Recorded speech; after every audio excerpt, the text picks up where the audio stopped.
ఉజ్జయిని మహాకాళి అమ్మవారి ఆలయం 7వ తరం founder family member and chairman అయినటువంటి సూరటి కామేశ్వర్ గారు మనతో ఉన్నారు.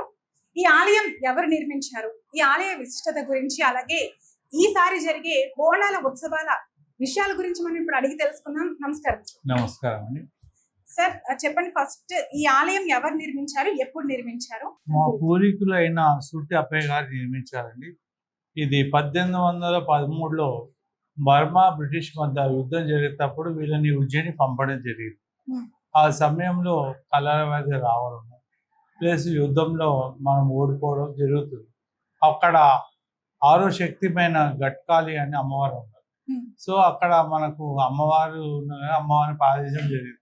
అమ్మ, ఈ రోగంతో మేము కాపాడగలిగితే, యుద్ధంలో గెలవతే నిన్ను మా సస్థలమైన నెగిటివ్ ప్లేస్ లో ఇక్కడ స్థాపించుకుంటామని చెప్పడం జరిగింది. ఆలయం నిర్మించుకుంటామని మొక్కుకున్నారు.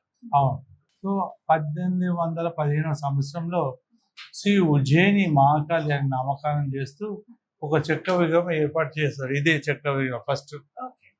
దీని తర్వాత 1864లో మళ్ళీ రౌతు విగ్రహం, అంటే చక్కెర విగ్రహం చాలా రోజులు ఆగదు కనుక రౌతు విగ్రహం పెట్టడం జరిగింది.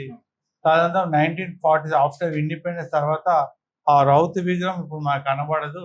కవచాలు పెట్టడం కూడా, ఇప్పుడు 6 కవచాలు మార్చడం కూడా జరిగింది. దాన్ని కూడా మేము తాతగారు అయితే ఏ రూపంలో అయితే అమ్మవారిని స్థాపించారో అదే రూపం పెట్టాలని కూడా మేము భావిస్తున్నాం. సరే, ఈ ఆలయం స్థాపించినప్పటి నుండి ఈ బోనాల ఉత్సవాలు జరుగుతున్నాయా, లేదా ఎప్పటి నుంచి మధ్యలో స్టార్ట్ చేశారా?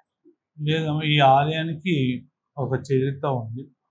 సో అమ్మవారిని అయితే ఏ రకంగా అయితే తను ఆదరించి పూజించాడో, అమ్మవారి సాక్షాత్ ఆయన దర్శనం ఇచ్చి ఏదైతే ఆయన అనుకున్న విధంగా వీళ్ళు వచ్చి స్థాపన చేశారో, ఆనాటి నుండి ఆయన కాలపత్ర గ్రంథంలో కూడా స్పష్టంగా రాసింది బోనాలు ఎలా సమర్పించాలి, శాఖలు ఎలా సమర్పించాలి ప్లస్ కార్యక్రమం. ఇక్కడ ఇది మా ముద్రాజు కులమే కాదు, మొత్తం 43 కులవృత్తులతో ఈ ప్రోగ్రామ్ జరుగుతుంది.